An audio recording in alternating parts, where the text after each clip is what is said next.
رجلان لأسامة الصباح، فيها جول. نعم جول جول جول جول جول جول جول جول.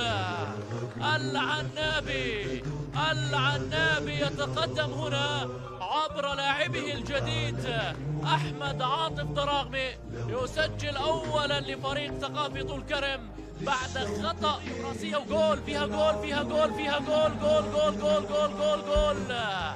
أحمد عاطف مرة ثانية، دراغمي يسجل الهدف الثاني للعنابي في مرمى إسلامي. سرعة وانطلاقة رائعة من دراغمي، يدخل منطقة الجزاء يا ولد. تيري اوري، هدف هدف هدف هدف.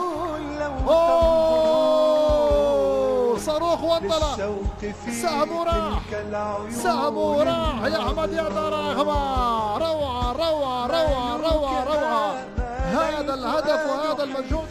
بسام راح في الكرة لليسار إلى فادي عيسى. فادي واو، جول جول جول جول جول جول جول جول جول جول جول.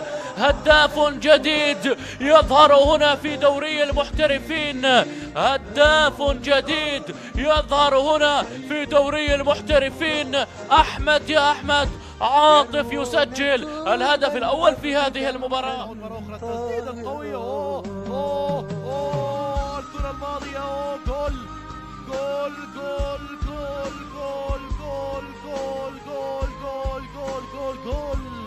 أحمد عاطف